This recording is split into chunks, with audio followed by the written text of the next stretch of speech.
My name is Kim Vierheilig. I'm the Vice President of Land Associates, an architecture and engineering firm based in northern New Jersey, and I am in the LEED New Jersey class of 2014. For my leadership and action project, I decided to look at the implications of educational design and how it affects student achievement. As an architect, I know that when I'm designing a building, it has a profound impact on its occupants and students and how they learn and engage in their curriculum.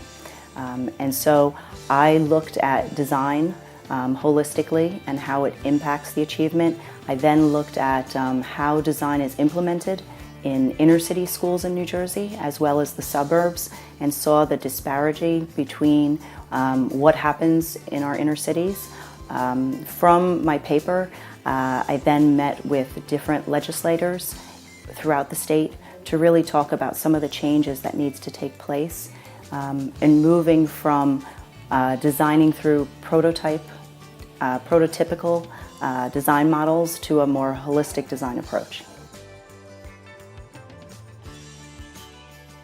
Currently in the state of New Jersey, educational design is done one of two ways. If you live in a suburb, a school district would hire an architect such as myself. We would come in and meet with a district and really sit down and think about the things that impact student learning. In particular, looking at things and considering items such as color, lighting, flexibility, connection. All of those things have about a 25% change on student achievement over an academic year. On the opposite side of things, if you live in an inner city, school districts don't have the opportunity to hire an architect or to think about some of those things. Instead, the state mandates that they go to the School Development Authority, and they're given what they call a kit of parts, which basically gives you parameters for what a classroom should look like, how a classroom should be, and they lack flexibility. They line these classrooms up and they call them a school. Whereas in a suburb, we would really think about how are these classrooms flexible, how do they work with the curriculum and how educators want to teach, what are the connections between them, how do they connect to the exterior and to nature, how are we bringing those things into the educational curriculum. And so because inner cities don't get the opportunity to do these things, they are getting shortchanged by the building that's being produced.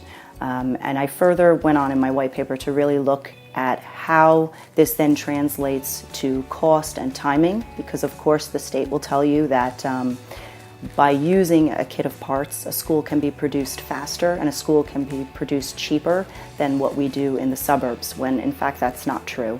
Through statistical data, I was actually able to prove that and kind of strengthen the story and strengthen things that legislators want to hear when they're pitching the idea of changing this whole approach on design for our inner cities.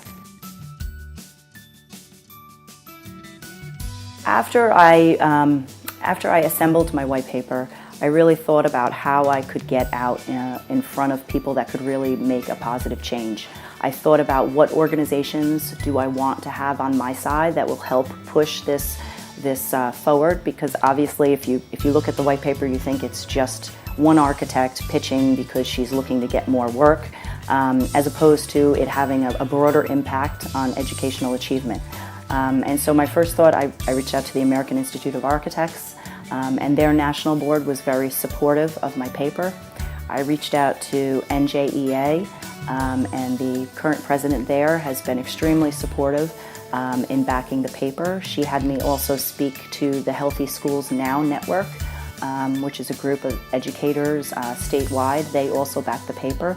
And then we went to New Jersey school boards and met with the president there, and he supports the movement as well. So from bringing all those folks together, then it was easy to go before specific senators and people on both sides of the aisle who are currently running for governor, and sit down with them and say, these are the things that we're doing in New Jersey, and while cost is always a factor, we can do things better in the same cost-effective manner and have a better outcome on student achievement.